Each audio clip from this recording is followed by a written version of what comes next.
Okay, we're in the kitchen again. Woohoo! I got to take advantage of this. I'm not going to be capable of doing this very much longer. So today we're making corned beef hash, and get over there. Get over there. Yeah. Hold on a minute. Okay, I'm back. I had nose problems. So anyway, we're cooking corned beef hash, and I've got the potatoes almost ready. Well, they're ready to go. And now we're going to put the corned beef in there. When I say corned beef hash, we are not having this stuff. No, I do love this stuff, but that's not real. This is as real as you're going to get without cooking a slab of it on the grill. So, yeah, these actually have keys. You put the little thing in there. This is for people who've never done this before, and I'm sure there's someone out there that hasn't. Oh, and then you twist the key, go around and around. Spam used to come like this. Oh, yeah. Yeah. Oh, yeah. Boop, boop, boop, boop. Oh, yeah. Not yet, huh? All the way. I know. You Okay, have Mom. To go all the way. You have to go all the way. I know. I'm so used to it. I know. Little weasel cans that I forget. Oh, that looks so good, dear. Them potatoes smell delicious. And then what you do, this is what it looks like. And You want me to hold it? I got this set up pretty good. Oh, good. Yeah. Just so it doesn't fall over in the stuff. I want them to see the magic. See the magic.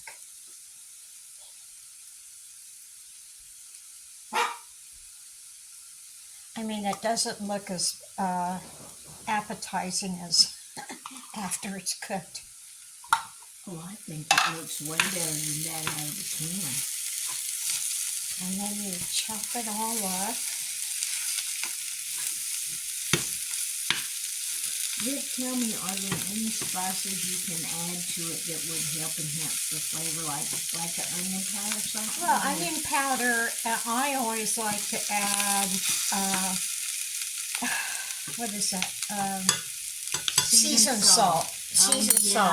That would be Seasoned salt helps everything, I'm telling you.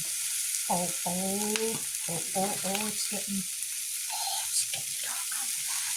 Oh, that's when it's good. Yeah, baby. Cook, this is old school. This is old school, guys. And it is so good. Now, you could eat it just like this, you know.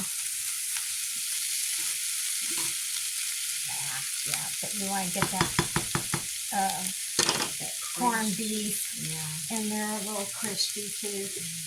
So you let that cook a little while on low because you don't want to burn it. That's not good. And then you're ready to go. You're ready to go unless you want it. I know I'm angled. Unless you want it like we used to have it when I was a kid. You get a big old plate of corned beef hash. And then you put 2 fried eggs over it. That's what we're going to do. I know that's what we're going to do. Get in here and make the eggs. I told her she had to make the eggs because I suck at making eggs. I really do. No. My dad could fix the perfect egg, kind of like how you do, but he did it in a iron skillet. Oh, that's the best. That's the best. And I can't. Mine either comes out busted or crusty around the. My dad said you have to cook them slow. I can't do that. I cannot do that. The hardest thing about this, cooking this corned beef hash, is not disturbing the potatoes until they get crunchy on one side. Oh, that is the hardest thing to do. Mm, mm, mm, mm. Yep. So, I'll take a picture of it when we're all done, when TJ's done making her perfect eggs. I can make perfect eggs. I never said I know you don't. I know. I'm just teasing you. I'm teasing you. I wish I could. Thumbs up. Give thumbs up. I wish I could make eggs like that, but I don't. So it's hard to be perfect You in can't everything. be perfect in everything. Yeah, exactly. So we'll be back, and I'll give you a picture of it.